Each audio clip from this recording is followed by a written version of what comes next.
Hello students, welcome to our SPSPM's YouTube channel. Myself Srimati Pawar MY, Assistant Teacher from Shravanlal Modi Vidyalaya. Today we are going to study Standard 9, Subject English, topic name 2.3, Mark Twain. In these sections we are going to take a look at following points. First is introduction, second, writer information, third, passage reading, and fourth, explanation. 2.3 Mark Twain. This chapter is about the famous American writer Mark Twain, a strong supporter of democratic principles of liberty, equality, and fraternity. He was known for his intelligent and humorous uses of words. His words, though the comicals, always left a huge impact on his audience. The chapter has a few anecdotes from his life. प्रस्तुत पाठ जो आहे हा प्रसिद्ध American लेखक mark ट्वेन यांच्याविषयी भाष्य करणारा आहे. स्वातंत्र्य, समता व बंधुता या लोकशाही तत्वांचे ते पुरस्कर्ते होते. तसेच बुद्धिमान आणि शब्दांचा विनोदी शैलीत वापर करणारे म्हणूनही ते ओळखले जात होते. त्यांचे शब्द व विनोद शैलीचा नेहमीच श्रोत्यांवर फार मोठा प्रभाव पडत असे. मार्क ट्वेन यांच्या आयुष्यातील काही विनोदी किस्से या पाठात आले आहेत. So let's start a lesson. Mark Twain. Mark Twain was the pen names of Samuel Langhorne Clemens, a popular American writer. He was famous for his humorous story, novels, and other writing. His ready wit shone through everyday conversations. The many anecdotes related to Mark Twain are told and enjoyed even today. It should be noted that he was a great defender of human value like liberty, equality, fraternity. He opposed wars and imperialism and supported a cause of laborers and of the black peoples in his country, America. Given below are some anecdotes from his life and some quotations from his speeches or writing. Mark ट्वेन हे लोकप्रिय American लेखक होते. Samuel लँगोरन क्लेमन्स हे त्यांचे टोपण नाव. विनोदी कथा, कादंबऱ्या आणि इतर लेखनासाठी ते प्रसिद्ध होते. रोजच्या संभाषणातही त्यांच्या मार्मिक शैलीचे दर्शन आपल्याला घडून येत होते. मार्क ट्वेनविषयी अनेक काही किस्से, काही कथा आजही लोक आवडीने ऐकतात आणि त्या सांगितल्याही जातात आणि त्यांचा आनंदही लोक घेत असतात.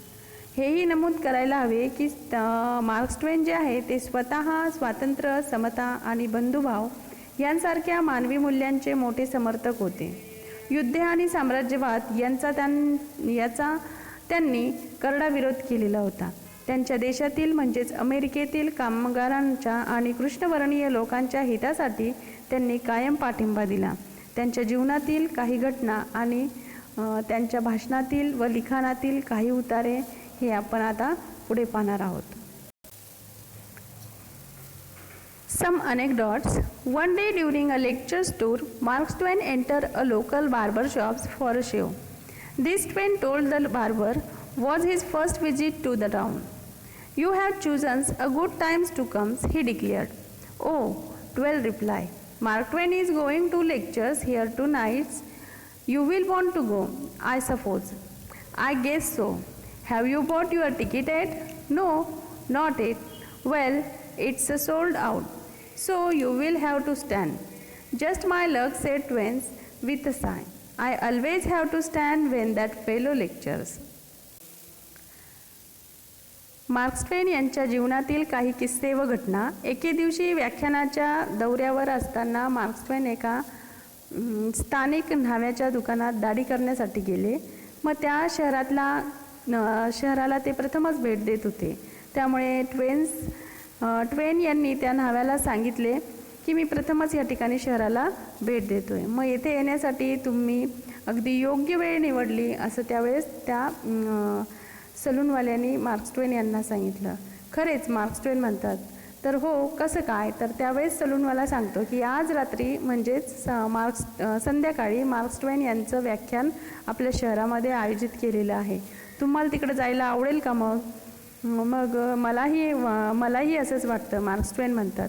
मग त्यावर सलूनवाला म्हणतो की तुम्ही तिकीट काढले आहे का? मग त्यावर मार्क्स ट्वेन म्हणतात नाही मी अजून तर तिकीट काढली नाही. मग सलूनवाला पुन्हा मार्क्स ट्वेनला म्हणतात की खरे म्हणजे सर्व तिकीट तर विकली गेलेली आहे, त्यामुळे तुम्हाला आता उभेच राहून हे लेक्चर ऐकावे लागेल. यावर मार्क्स ट्वेन मनातल्या मनात म्हणतात की माझे नशीब. सुस्कारा टाकत ते म्हणतात की ती व्यक्ती ज्यावेळेस व्याख्यान देते त्यावेळी मला नेहमी उभंच राहावे लागते. Mrs. Stowe was leaving for Florida one morning and Clemens, means young Mark Twain, ran over early to say goodbye. On his return, Mrs. Clemens regarded his disapprovingly. Why, she says, you haven't on any collar and tie. He said nothing but went up to his rooms and did up these items in a neat package and sent it over to Mrs. Stowe by a servant with the lines, herewith receive I call from the rest of me. एका सकाळी Mrs स्टो या फ्लोरिडाला जाण्यासाठी निघाल्या होत्या. त्यावेळेस क्लेमन्स म्हणजेच लहानपणीचे marks ट्वेन त्यांचा निरोप घेण्यासाठी घाईघाई खाली आलेत आणि मग ते परत जाताना त्यांनी नापसंती दर्शवत त्याला विचारले की तू कॉलर आणि टाय का घातला नाहीस बरं. त्यावर मार्क्स ट्वेन जे आहे हे काहीच न बोलता आपल्या खोलीत निघून गेले आणि त्यानंतर त्यांनी ज्या राहिलेल्या वस्तू होत्या टाय वगैरे त्या वस्तू व्यवस्थित पॅक केल्या आणि त्या नोकराजवळ खाली पाठवल्या आणि त्यावर मिसेस स्टो यांच्याकडे त्या पाठवून दिल्या. त्याचबरोबर एक चिठ्ठी लिहिली, त्यात लिहिलं होतं की माझ्यातील उर्वरित भागांचा स्वीकार करा. One day, Henry Irving, in the midst of telling Mark Twain's a humorous story, abruptly stopped and examined his friend's face. You haven't heard this, have you? He asked. Twain assures him that he had not. When some time later, Irving again paused and again posed the questions. The Twain again reassures him. Then, approaching the climax, the Irving broke off once more. Are you quite sure you haven't heard this? He demanded suspiciously. एके दिवशी ज्यावेळेस marks ट्वेन एक विनोदी किस्सा सांगत असताना Henry Irwin अचानक मध्ये थांबले आणि आपल्या मित्राचा चेहरा निरखून त्यांनी विचारले, तू ही गोष्ट याआधी ऐकली नाही आहेस का? हो ना. ट्वेन्स नकार देतात. थोड्या वेळानंतर जेव्हा आयर्विन पुन्हा थांबले आणि त्यांनी तोच प्रश्न विचारला तेव्हा मार्क्स ट्वेन परत तेच उत्तर दिले. पुन्हा शेवट आलेला असताना आयर्विन थांबले आणि त्यांनी संशयाने विचारले, तू नक्की ही गोष्ट तुला माहिती नाही आहे ना? I can lie once. Twain's finally reply, I can lie twice. For the courtesy sakes, but I draw the lines there. I can't lie the third time at any price. I not only heard the story, I invented it. आता पुढे मग marks ट्वेन म्हणतात की मी एकदा खोटं बोलू शकतो आणि पुढे ट्वेल्स म्हणतात की शिष्टाचार म्हणून मी दुसऱ्यांदाही खोटं बोलू शकतो, पण तेवढ्यावर मात्र मी थांबतो आणि कुठल्याही परिस्थितीत मी तिसऱ्यांदा खोटं बोलू शकत नाही. तर मी ही गोष्ट ऐकलीच नाही, तर मीच ती गोष्ट रचलेली आहे, मार्क्स ट्वेन म्हणतात. पुढे बघूया.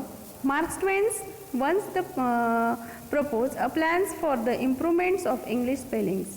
For examples, in year first, that unless the letter C would be dropped to be replaced either by K or S, and likewise the X would not longer be part of the alphabet.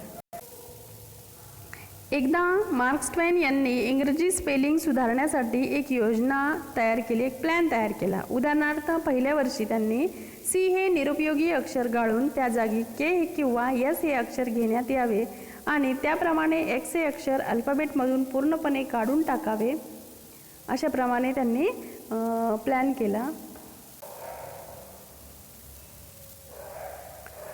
The only case in which C would be retained would be the CH formations which will be dealt with letters.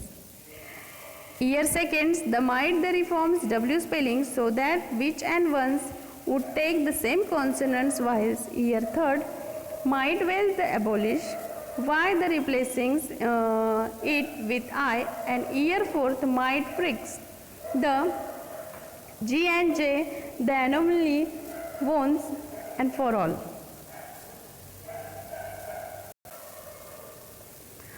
दुसऱ्या वर्षी W या स्पेलिंगमध्ये सुधारणा करावी जेणेकरून which आणि one हे दोन्ही शब्द एकाच व्यंजनाने सुरू होतील आणि तिसऱ्या वर्षी वाय हे अक्षर पूर्णपणे वगळून त्या जागी आय हे अक्षर घेता येईल आणि चौथ्या वर्षी जी आणि जे ची विसंगती म्हणजे यांच्यात होणारा जो गोंधळ आहे तो कायमचा ठीक करून टाकेल. अशा प्रकारचा प्लॅन या मार्क ट्वेन यांनी तयार केला होता.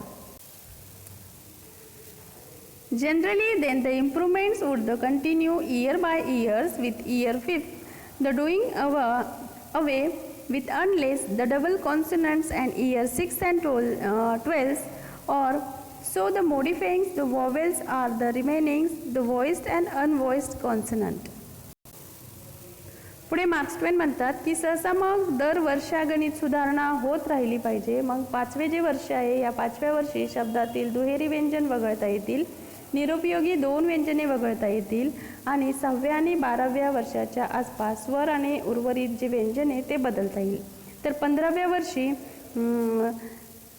वर्षी सी आणि वाय आणि एक्स यांच्यातील अनावश्यक अक्षरांचा CH, SH आणि TH या अक्षरांना पर्याय म्हणून अखेर उपयोग करता येऊ शकेल, जी आत्तापर्यंत वयस्कर लोकांच्या केवळ स्मरणातच राहिलेली होती. मग अशा प्रकारे मार्क ट्वेन जे आहे ते 21 वर्षाच्या शुद्धलेखन पद्धतीतील सुधारणा आणि नवरचनेनंतर इंग्रजी बोलण्याच्या जगात तर्कशुद्ध आणि सुसंगत शब्दांचे घटक वर्णन स्पेलिंग आपल्याला म्हणजे आपल्याला त्या आढळतील. One day during his tenure as the editors of a small Missouri newspaper, Mark Twain received letters from a reader who had found a spider in his paper. He wonders whether these the portends goods or bad lucks. The finding a spider in your papers, Twain reply, is neither good luck nor bad.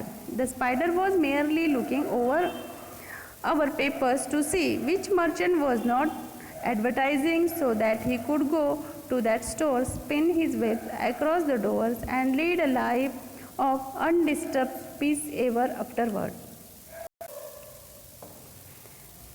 एक दिवशी एका छोट्या Missouri वृत्तपत्रामध्ये ज्यावेळेस संपादक म्हणून काम करीत असताना मार्क ट्वेनला एका वाचकाने पत्र लिहिले आणि वृत्तपत्रामध्ये त्यांना एक कोळी सापडला.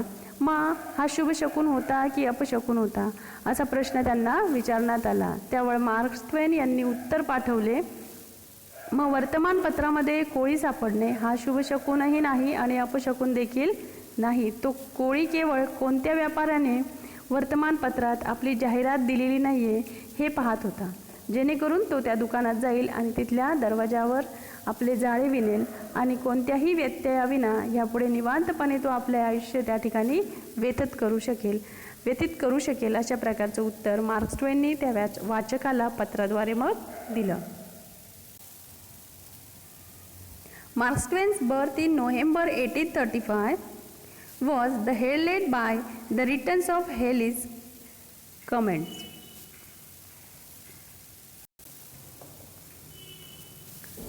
Twain, who often remarks upon his curiosity, came to think of himself and the comments as uncountable the frings, the cosmically links. Having come in together, he declared they would go out together.